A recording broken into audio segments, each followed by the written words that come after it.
창세기 2장 4절에서 17절에는 에덴 동산에 관한 이야기가 기록되어 있습니다. 이 에덴 동산은 많은 사람들이 낙원의 모형으로 생각하는 그런 곳입니다. 이 에덴이라고 하는 말뜻 자체가 기쁨, 쾌락이라는 뜻이고요. 하나님이 이 에덴에는 모든 것들이 완벽하고 다 갖추어진 그런 곳으로 만들어 놓으셨죠. 그런데 이 에덴이 단순히 그렇게 인간의 필요만을 채워주는 그런 낙원이라고 생각해서 많은 사람들은 앞으로 우리가 가게 될 천국, 또 다른 종교에서는 그런 낙원이 이런 에덴과 같을 것이라고 생각하는 경우가 많이 있습니다. 이슬람을 창시한 무함마드가 그랬는데요. 이 무함마드가 생각한 낙원은 시원한 물이 발밑에 흐르고요, 나무 그늘이 우거지고요, 그리고 아무리 마셔도 머리가 아프지 않고 취하지 않는 술이 가득 있고요, 그리고 또 눈이 크고 아름다운 72명의 처녀가 이렇게 남자들을 봉양하는 그런 곳을 낙원이라고 사람들에게 가르쳤습니다. 그런데 그것은 이렇게 사막이었던 그 아라비아에 살았으니까요, 그렇게 시원한 물과 나무 그늘과 또 당시에는 이렇게 포도주를 먹고 취하고 머리 아픈 일이 많았으니까 당시에 생각하던 그런 환경적 낙원을 생각한 것이죠. 또 무함마드 자신이요, 여자를 아주 밝히던 자였습니다. 부인만 22명이 있었고요, 그 부인 가운데는 심지어 9살짜리 아이도 있었어요. 그리고 게다가 전쟁을 해서 어느 한 지역을 점령하고 나면요, 거기에 있는 여자들 가운데 5분의 1은 자기의 성노예로 삼기 위해 무조건 바치라고 했던 그런 인간입니다. 그러니까 그가 생각했던 이런 낙원은 자기의 쾌락과 만족을 위한 그냥 환경적 낙원이죠. 그런데 심지어 예수 믿는다고 하는 사람들 가운데도요, 낙원, 나중에 갈 천국을 이렇게 생각하는 사람들이 자주 있습니다. 수십 년 전에 나왔던 내가 본 천국이라는 퍼시 콜레가 쓴 책에 보면요, 자신이 5박 6일간 천국을 갔다 왔대요. 그런데 갔다 오고 나서 천국은 이런 곳이라고 얘기했는데 이렇게 무함마드가 만들어 놓은 상상한 그런 낙원과 별반 다르지 않았습니다. 한 3, 40년 전에 써진 책인데요, 천국에 그때 갔더니 막 공사가 한창 진행 중이었는데 100층짜리 아파트를 짓고 있더래요. 왜? 앞으로 이제 예수님이 그러셨잖아요. 내가 너희 살 곳을 예비하러 간다. 지금 그래서 100층짜리 아파트를 지금 짓고 있는데 길은 다 금으로 깔렸고요, 집은 다 보석으로 장식되었다고 그렇게 묘사를 하고 있습니다. 뭐 무함마드가 이야기했던 거랑 별반 다르지 않죠. 그뿐 아닙니다. 최근에는요, 토마스 주남이라고 하는 이 한국계 미국인인데요, 이 여자 또 천국을 여러 번 왔다 갔다 했대요. 그런데 이 여자가 가서 경험한 천국은 어떠냐면, 이 여자가 음식을 어떤 걸 좋아했는지 모르지만 천국에서는 과일과 물고기만 먹는다고 하더라고요. 그래서 이 물고기를 잘 굽기 위해 예수님이 특별히 만드신 오븐이 있는데 예수님이 단추를 눌러주시니까 그 오븐에서 물고기가 노릇노릇하게 잘 구워져서 아주 맛있는 물고기가 이렇게 나오더라고요. 그래서 예수님의 그 물고기를 대접받고 왔다, 그걸 자기가 천국을 가서 보고 왔다라고 기록한 책의 일부에 나와 있습니다. 여러분, 그런데 이렇게 창세기에 기록된 이 에덴 동산은 앞으로 우리 또한 이렇게 멋진 곳에 가서 우리 쾌락과 육신적 만족을 위한 삶을 살게 될 것이라는 것을 보여주는 것이 아니라 이제 예수님으로 말미암아 시작될 하나님 나라가 어떤 것인가를 모형적으로 보여주기 위해 기록한 내용입니다. 여러분, 그래서 여기에는요, 이 에덴 동산을 구성하는 세 가지 중요한 요소가 나옵니다. 하나는 바로 이 에덴을 다스리도록 한 아담이 나오고요, 두 번째는 이 에덴에서부터 발원하여 나온 네 강에 대한 설명이 나오고요, 그리고 마지막으로 생명나무와 선악과에 대한 이야기가 나오죠. 근데 이 모든 것들은요, 바로 이제 예수님으로 시작될 이 신약 시대에 하나님 나라가 어떻게 성취되고 이루어질 것인가를 이 안에 그림으로 담아놓은 모형인 것입니다.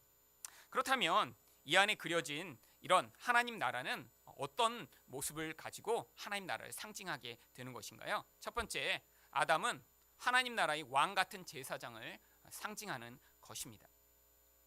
이 하나님이 아담을 만드시고 아담에게 역할을 부여하십니다. 그 이야기가 바로 창세기 2장 15절에 나옵니다.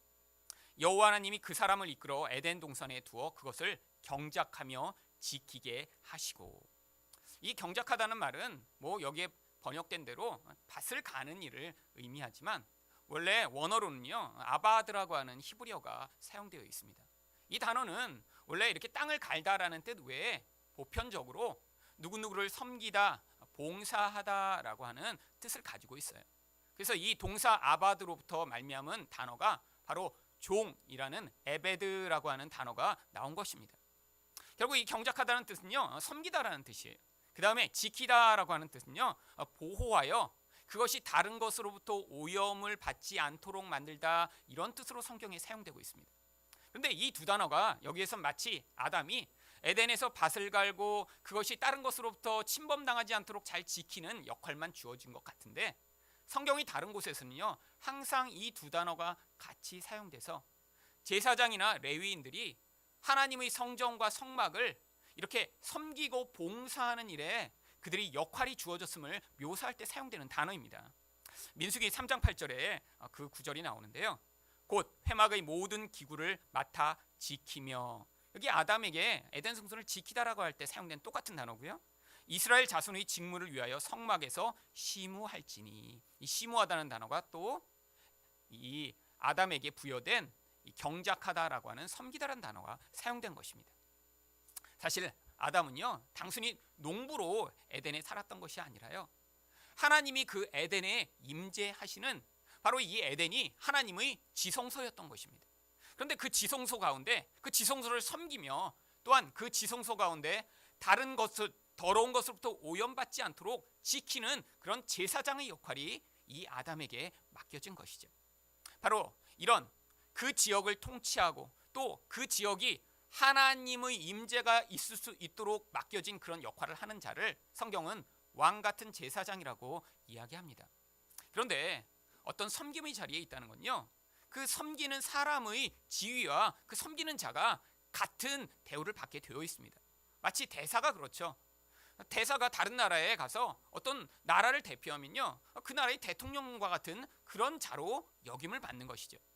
이 땅에 하나님이 계시지 않기 때문에 아담은 하나님의 통치를 대행하는 대행자처럼 살았던 것이고요, 또한 하나님을 섬기며 가장 위대하고 높으신 분을 섬기는 그런 중요한 역할을 맡았던 것입니다.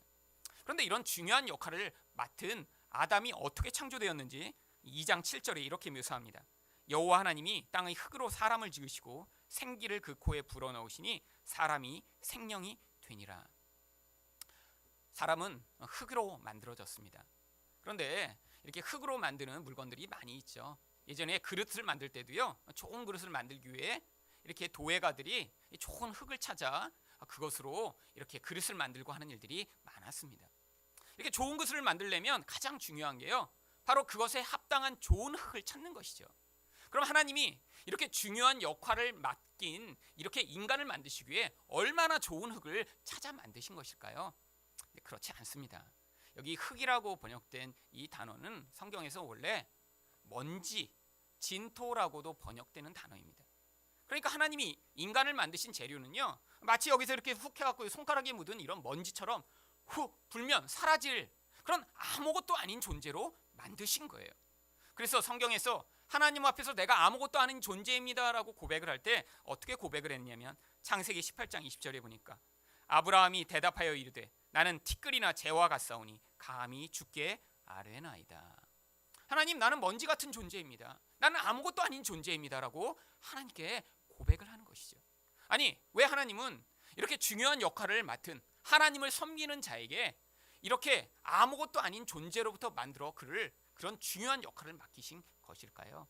바로 인간이란 존재가 하나님을 섬길 때 하나님이 부여하시는 생명으로만 그 존재가 같이 있을 수 있도록 만드시기 위해서입니다. 그래서 이렇게 사람에게 생기가 부어져 생명이 되었다고 성경이 얘기하는데요, 이런 생명이라는 살아있는 존재가 되기 위해선 인간에게 반드시 하늘의 생명이 부어져야 하는 것입니다. 하늘의 생명은 하나님으로부터 말미암는 성령을 이야기한 것이고요, 결국 인간이 그렇게 하나님의 성령을 가진 존재로 존재할 때에만 그 인간의 아무것도 아닌 그릇 가운데 그 생명이 담겨져 하나님을 섬길 수 있는 중요한 역할을 할 수 있게 된 것이죠. 이처럼 아담은요, 아무것도 아닌 존재로 하나님의 생명을 가지고 하나님을 섬기는 자로 부름을 받은 것입니다. 이게 바로 하나님 나라가 임했을 때 하나님의 백성들의 모습인 거예요. 여러분, 여기에 오신 여러분이 스스로를 어떻게 생각하십니까? 여러분, 예수 믿는 사람들은요, 차츰차츰 예수 그리스도를 알아갈수록 나라는 존재는 정말 먼지처럼 사라져버릴 존재구나 라는 사실을 깨달아야 합니다. 그 사실을 여러분 안에서 더 절감할수록 여러분은 어떻게 될 수 있냐면 예수님을 더 의지하고 그 예수님으로 말미암아 살아갈 수 있는 겸손함을 가지게 되는 거예요. 그래서 바울이 그렇게 부름받은 하나님 백성을 향해 고린도전서 1장 26절 29절에 뭐라고 고백하냐면 형제들아 너희를 부르심을 보라. 육체를 따라 지혜로운 자가 많지 아니하며 능한 자가 많지 아니하며 문벌 좋은 자가 많지 아니하도다. 이 고린도 교회에 사람들이 모여있는데 보니까요, 세상에서 나는 잘났다, 나는 똑똑하다, 나는 모든 것을 다 가졌다라고 하는 사람들은 없고요, 나는 이것도 부족하네, 나는 이것도 연약하네, 이것도 없네 하는 사람들만 모여든 거예요. 그런데 이들을 향해 바울이 뭐라고 얘기하냐면 그러나 하나님께서 세상의 미련한 것들을 택하사 지혜 있는 자들을 부끄럽게 하려 하시고 세상의 약한 것을 택하사 강한 것들을 부끄럽게 하려 하시며 하나님께서 세상의 천한 것들과 멸시받는 것들과 없는 것들을 택하사 있는 것들을 패하려 하시나니 이는 아무 육체도 하나님 앞에서 자랑하지 못하게 하려 하심이라. 바로 하나님만을 자랑하고 높이는 자 되도록 만드시기 위해 그런 자들을 하나님을 섬길 자들로 부르셨다라고 하는 것입니다. 여러분 신약시대에 그래서 우리를 성경이 무엇이라고 부릅니까? 왕 같은 제사장이라고 부릅니다. 왜 우리를 왕이라고 부르는 것이죠? 세상에 하나님의 통치를 행할 대행자로 하나님이 우리를 불러내셨기 때문이에요. 왜 우리를 제사장이라고 부르시죠? 바로 이 땅에서 우리는 하나님을 섬기고 세상과 하나님 사이에 중보할 수 있는 자로 역할이 맡겨졌기 때문입니다. 여러분 이렇게 주일날 와서 여러분이 드리시는 예배가 바로 여러분이 하나님을 섬기는 제사장의 역할을 하는 것이에요. 여러분 이 예배를 영어로 몇 가지로 부르는데요, 한 가지는 worship이라고 하는 단어를 사용합니다. 왜 worship이라고 부르죠? 바로 worth, 가치 있는, ship, 그런 대상을 향한 자격, 하나님이 어떤 분보다 가치 있는 분입니다라는 그런 반응을 하는 것을 그래서 예배, worship이라고 부릅니다. 근데 또 다른 단어로는요, 서비스라고 부르기도 해요. 서비스는 뭐라고 주로 번역되죠? 봉사, 섬김 이렇게 번역되는 단어죠. 우리가 이렇게 와서 예배드리는 것이 바로 왕이신 하나님을 하나님으로 높여드리며 하나님을 섬기는 자리입니다. 그런데 여러분이 이 예배 자리에 가운데 여러분이 하나님 중심적으로 드리는 예배, 그 예배와 여러분 자신의 만족을 위한 예배는 큰 차이가 있습니다. 여러분 우리가 내가 아무것도 아닌 자라는 사실을 고백할 때 이 예배의 자리에 와서 우리는 어떻게 할 수 있냐면 하나님이 말씀하시고 하나님이 중요하다는 사실을 우리가 인정할 때 그 말씀을 따라 순종할 수 있는 자가 되는 것이에요. 여러분 그래서 설교를 들으실 때도요, 이 설교를 통해 나에게 유익이 되는 말씀을 찾으려고 하시면 안 되고요, 하나님이 이것을 통해 내게 나는 무익하고 내 스스로 결정할 수 없는 자기니까 하나님이 내 인생 가운데 하나님의 말씀을 주심으로 말미암아 그 음성을 들어 나의 길을 바꾸며 하나님의 뜻을 따라가겠다라고 하는 마음으로 여러분 예배 가운데 말씀을 들으셔야 합니다. 그리고 기도할 때도요, 여러분이 원하는 것을 하나님께 아뢰는 게 기도가 아니라 하나님의 뜻을 따라 하나님의 마음에 합한 기도를 올려드리는 게 바른 기도입니다. 여러분 또한 교회 와서 누구를 섬길 자들로 우리에게 주셨나요? 바로 여기에 있는 서로가 우리 섬길 자들로 주어진 것입니다. 그런데 바로 성경적인 바른 섬김은 어디에서부터 가능하냐면요, 내가 이렇게 아무것도 아닌 자라라는 사실을 자각할 때만 바로 섬길 수 있어요. 그런데 그럼 다른 사람도 아무것도 아닌 존재인가요? 아니에요. 여러분 왜 다른 사람을 우리가 섬겨야 되나요? 우리 안에 하나님은요 또 성령으로 모두의 영혼 가운데 임재해 계시기 때문에 나는 아무것도 아닌 자이지만 여기에 계신 각자가 하나님과 같은 자가 되는 것입니다. 결국 사람을 섬기지만 우리는 그 안에 계신 하나님으로 그를 대우하며 하나님을 섬기는 것이죠. 그렇기 때문에 성경에서요, 예수님이 사람에게 대한 그런 섬김과 사랑이 하나님에 대한 것보다 오히려 더 중요하게 여겨진다고 말씀하시며 내가 언제 예수님을 섬겼습니까? 하는 자들에게 아니야, 네가 주변에 있는 약하고 가난하고 힘든 자들을 섬긴 것이 나를 섬긴 것이라고 예수님이 말씀하신 것입니다. 이처럼 하나님 나라는요, 이 아담의 모형처럼 아무것도 아닌 자들을 부르셔서 하나님이 그에게 생명을 주신 다음에 다른 사람과 하나님을 바로 섬길 수 있도록 만드는 것임을 보여주시기 위해 이 아담을 통해 모형을 보여주신 것입니다. 두 번째로 에덴 동산에서 하나님 나라는 또한 어떻게 상징이 되나요? 네 강이 성령의 생명력을 상징하는 것으로 모형하고 있습니다. 이 창세기 2장 10절부터 14절까지는 아까 읽지 않았는데 이 시간에 한번 읽도록 하겠습니다. 강이 에덴에서 흘러나와 동산을 적시고 거기서부터 갈라져 네 근원이 되었으니 첫째의 이름은 비손이라. 금이 있는 하윌라 온 땅을 둘렀으며 그 땅의 금은 순금이요 그곳에는 베델리엄과 호마노도 있으며 둘째 강의 이름은 기온이라. 구스 온 땅을 둘렀고 셋째 강의 이름은 히데겔이라. 아수르 동편으로 흘렀으며 넷째 강은 유브라 되더라. 여러분, 여기 나와 있는요, 이 강들은 이 에덴이라고 하는 곳에서 동서남북으로 흘러가는 강들을 이야기합니다. 그런데 여기에 이렇게 강들의 이름이 기록된 것은요, 지금은 있지도 않은 그런 강, 옛날에 이런 강이 있었다라는 걸 보여주는 게 아니라요, 이 이름들을 통해 하나님 나라에서 이루어질 일을 모형으로 보여주는 것입니다. 여기 있는 첫 번째 비손이라고 하는 강의 이름은요, 물이 막 증가하다 이런 뜻을 가지고 있어요.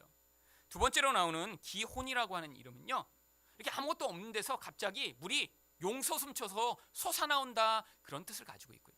세 번째 히데겔이라고 하는 강은요, 물이 빠르게 흘러가다 이런 뜻을 가지고 있습니다.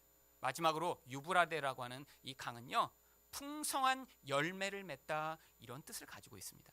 여러분, 이 네 강의 이름을 다 합하면 그래서 어떤 뜻이 되냐면, 아무것도 없는 데서 물이 용솟음쳐 솟아나오더니 그 물이 점점 많아지고 그 물이 점점 빠르게 흐르더니 나중에 많은 열매를 맺는다 이런 뜻을 가지고 있는 것입니다. 여러분, 이것이 무엇입니까? 바로 하나님 나라에서 성령으로 아무것도 없는 곳에서부터 시작된 그 성령의 생명력이 사람 안에 부어져 그로부터 시작된 그 생명이 흘러갈 때 거기에서 죽은 자들을 살리고 그 물이 점점 많아져 나중에 풍성한 열매를 맺게 되는 하나님 나라의 모습을 이 안에 담아놓은 것입니다. 그래서 구약에서부터요, 앞으로 이런 일이 나타날 것이다 라는 이야기를 하나님이 여러 모형들을 통해 보여주시는데요, 가장 대표적인 것이 에스겔 41장 말씀입니다.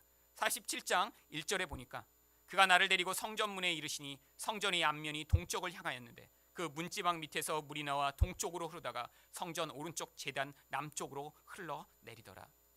하나님이 에스겔을 이렇게 앞으로 나타날 미래의 성전을 보여주십니다. 그런데 그 성전에서요, 물이 막 흘러나오기 시작해요. 그러더니 이 에스겔 47장에는요 그 물이 어떻게 됩니까? 처음엔 성전에서 졸졸 흐르던 물이요, 이제 발목에 닿을 만큼 차고요, 무릎에 닿을 만큼 차고요, 나중에는 허리까지 닿게 되고요, 아니 나중에는 너무너무 물이 많이 넘쳐서요 헤엄쳐서 건너지 못할 만한 큰 강이 됩니다. 그러고 났더니요 47장 9절에 이 강물이 흐르는 곳마다 번성하는 모든 생물이 살고 또 고기가 심이 많아지니 이 물이 흘러 들어가므로 바닷물이 되살아나겠고 이 강이 흐르는 각처의 모든 것이 살 것이며, 이렇게 생명을 전달하는 물이 될 것임을 예언하고 있고요. 결국 그 결국이 어떻게 되냐면 12절에 보니까 강 좌우가에는 각종 먹을 과실나무가 자라서 그 잎이 시들지 아니하며 열매가 끊이지 아니하고 달마다 새 열매를 맺으리니 그 물이 성소를 통하여 나옴이라. 그 열매는 먹을 만하고 그 잎사귀는 약 재료가 되리라. 이것이 바로 성령으로 앞으로 일어날 일을 미리 에스겔에게 모형으로 보여주신 것입니다. 이것이 신약에서는 어떻게 성취되죠? 요한복음 7장 38절에 나를 믿는 자는 성경에 이른과 같이 그 배에서 생수의 강이 흘러나오리라 하시니, 지금이 바로 하나님 나라가 임한 시대입니다. 성령으로 이렇게 죽은 자들을 살리는 성령이 우리 마음에 부어져서요, 우리 배에서부터 우리 중심에서부터 성령이 흘러나오기 시작할 때 죽은 자들이 살아나고요, 그리고 거기에서 성령의 열매가 맺어지게 되는 것이죠. 바로 하나님 나라가 이제 이렇게 창세기에는 모형으로 그려졌었는데 이제 성령으로 말미암아 우리 안에서 어떻게 사람이 살아나고 하나님 나라의 열매를 맺을지를 그림으로 이제 보여주신 것입니다. 그런데 물론 이 땅에서는요, 이 생수가 흘러나오다가 말다가 하는 그런 것 같은 상황이 너무 자주 있습니다. 어떤 때는 이렇게 너무 기쁘고 정말 내 안에 성령이 계시구나, 내 안에 이렇게 생명이 풍성한 것 같구나 이렇게 느낄 때도 있지만요, 어떤 때는요 생수가 아니라 썩은 물만 나오는 것 같은 그런 상황도 너무 많죠. 왜 그렇죠? 우리 안의 이중적인 모습 때문입니다. 성령으로 말미암아 새로 태어난 이런 새로운 모습이 있지만 또한 죄로 말미암아 여전히 오염된 죄의 근원인 옛 자아가 동시에 존재하기 때문이죠. 그런데 앞으로 나중에 하나님의 나라가 완성될 그때에는요, 이제 그것이 온전하게 성취될 것을 요한계시록 22장 1절 2절은 이렇게 묘사하고 있습니다. 또 그가 수정같이 맑은 생명수의 강을 내게 보이니 하나님과 및 어린 양의 보좌로부터 나와서 길 가운데로 흐르더라. 강 좌우에 생명나무가 있어 12가지 열매를 맺되 달마다 그 열매를 맺고 그 나무 잎사귀들은 만국을 치료하기 위하여 있더라. 나중에 예수님이 재림하시고 하나님 나라가 완성될 그때에는요, 이제는 멈췄다가 흘렀다가 하는 일이 없고요, 항상 하나님의 보좌로부터 이런 생명수가 흐르게 될 것을 성경이 약속하고 있는 것입니다.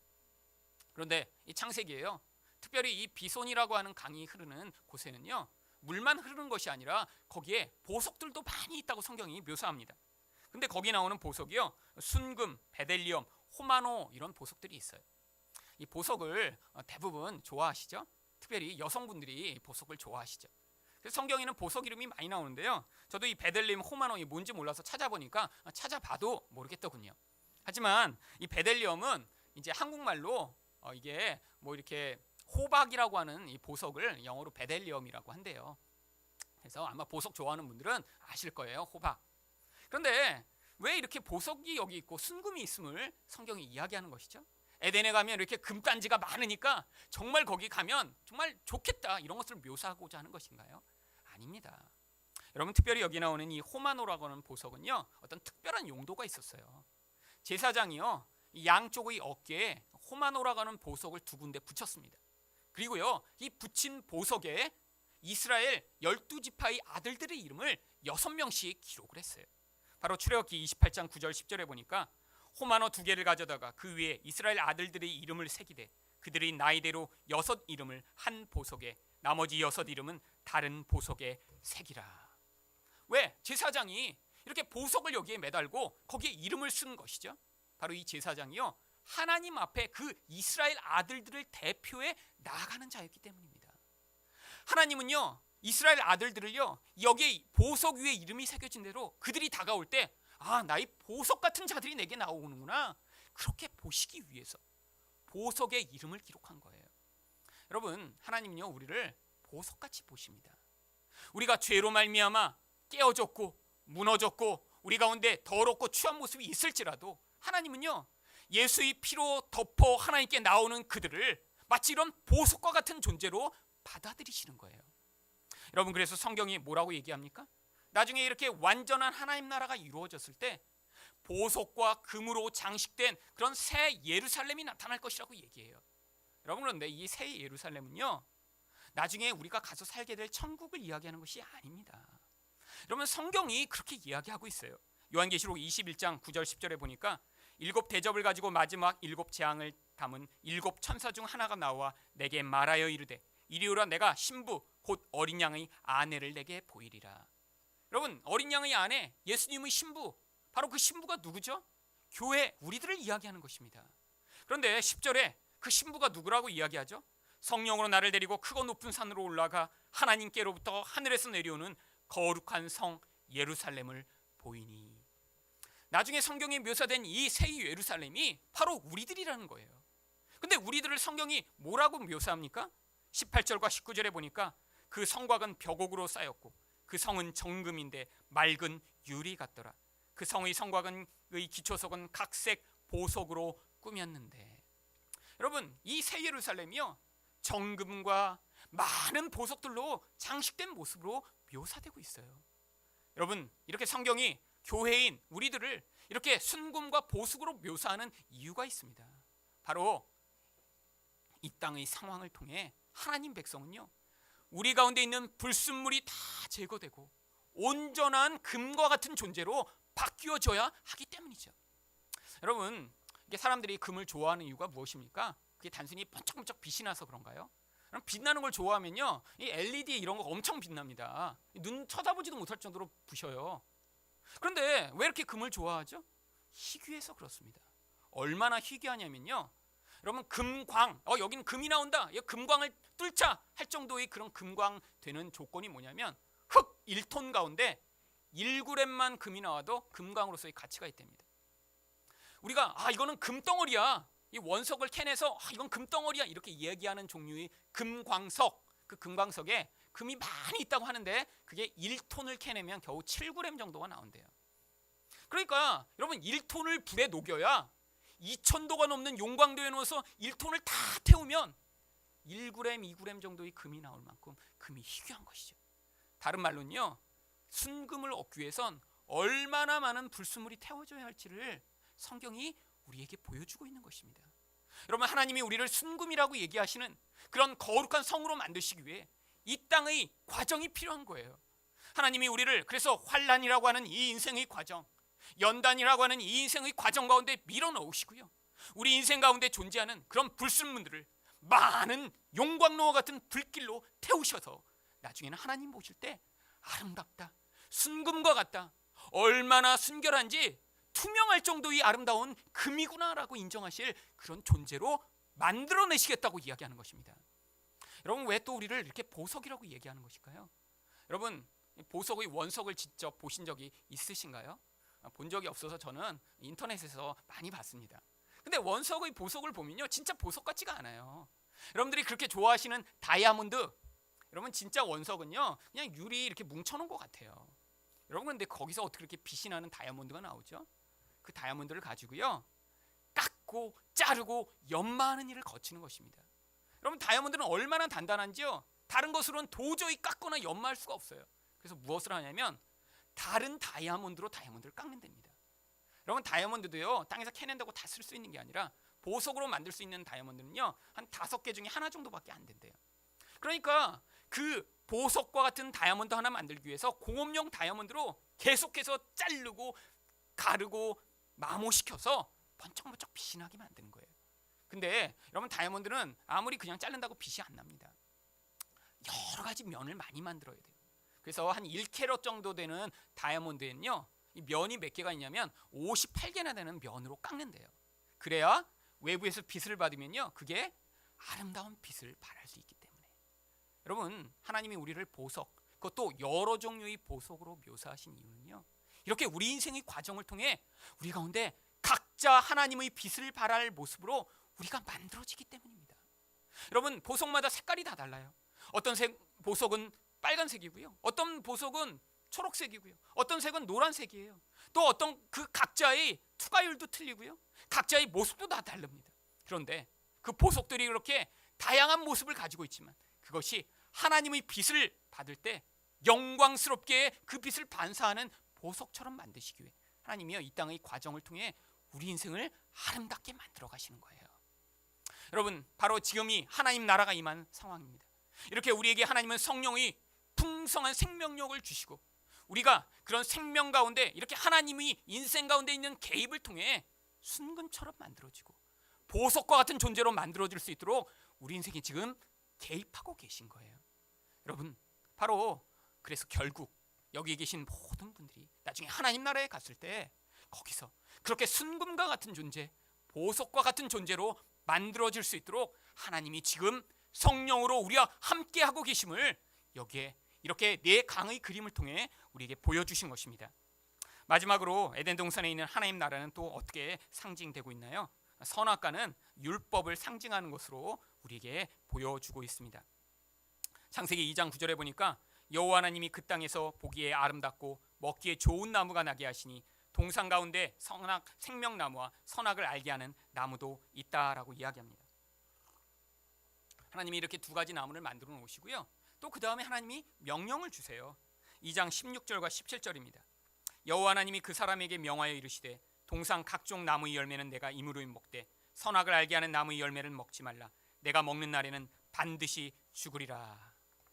여러분, 왜 하나님이 이렇게 여기에 이렇게 타락할 수밖에 없도록 선악과를 만들어 놓으신 것일까요?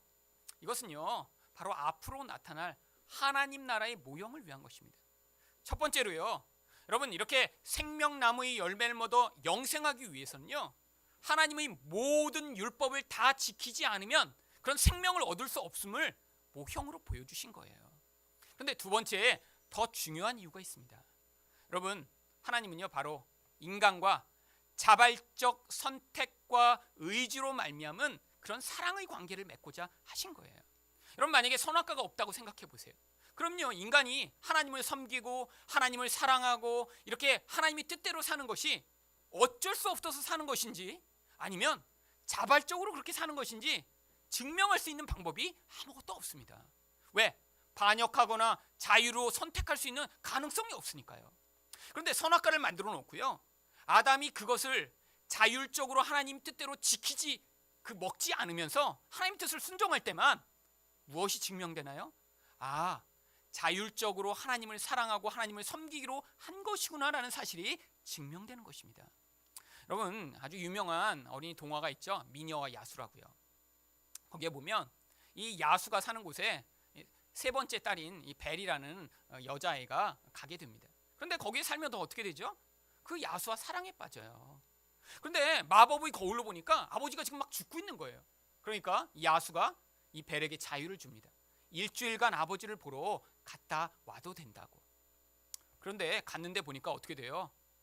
누나들이, 언니들이 막아서 다시 돌아가지 못하게 만드는 거예요. 일주일이 시간이 지나버립니다. 근데 마법의 겨울로 벨이 다시 보니까요, 야수가 죽어가고 있어요. 거기서 어떻게 결정하죠? 가지 않을 수도 있는데 자기가 자율적으로 다시 그 야수에게 찾아갑니다. 가봤더니 야수가 죽어 있어요. 그러니까 그 야수를 껴안고 벨이 눈물을 흘리며 사랑의 고백을 할 때 이 야수가 깨어나 다시 멋진 왕자님으로 변합니다. 여러분, 이게 벨이 스스로 이렇게 나갔다가 들어올 자유가 없었다면 이거는요, 어떤 거예요? 어떤 폭력적이고 무서운 존재에 사로잡혀 사랑합니다 사랑합니다라고 고백은 할 수 있지만 이게 자율적으로 하는 것인지 그냥 무서워서 하는 것인지 증명이 되지 않죠. 그런데 사랑이 증명된 것입니다. 무엇을 통해? 이 자율적 선택을 통해.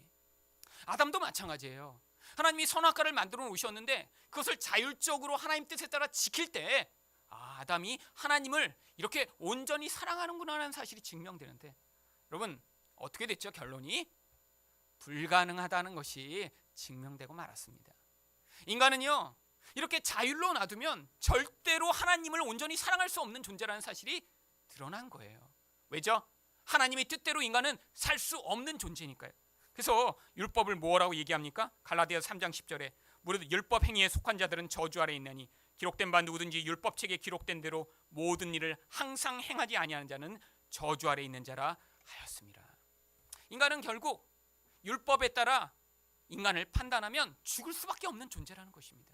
그런데 이런 인간에게 하나님이 이 인간을 구원하시기 위해 어떤 방법을 주셨죠? 로마서 10장 4절입니다.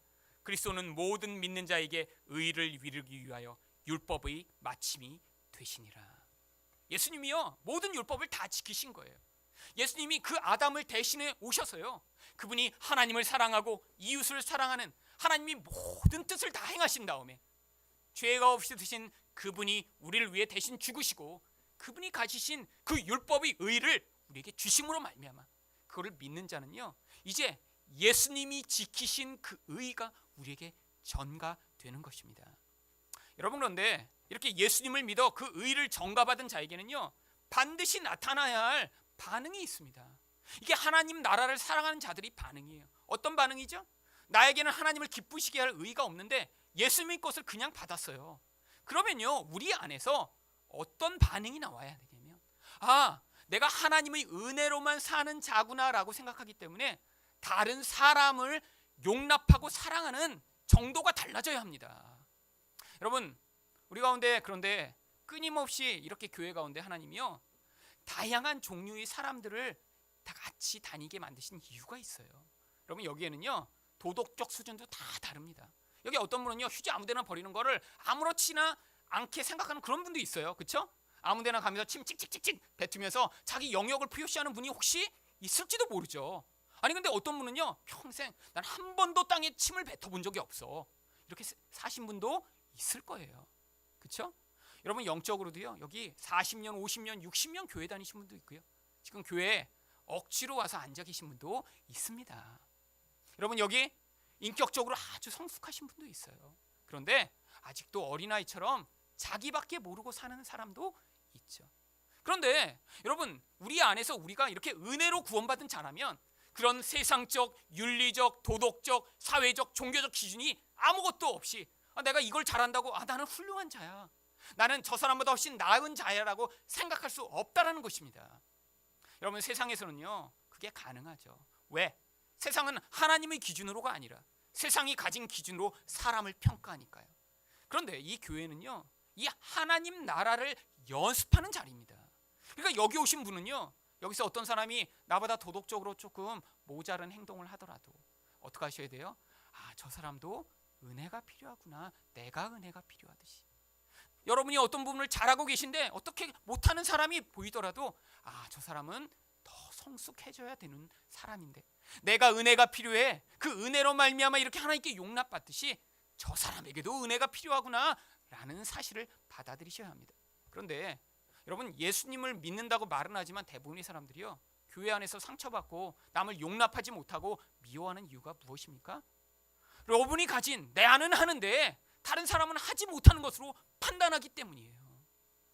여러분, 이제 저희 교회가 예전보다 사람이 조금씩 늘어나고 있습니다. 그러니까 점점 어떻게 될까요? 여러분의 눈에 볼 때 양에 차지 않는 사람들이 점점 있을 거예요. 옷도요, 저 사람은 저렇게 입고 다녀. 머리도 저 사람은 왜 저런 머리가 모양이?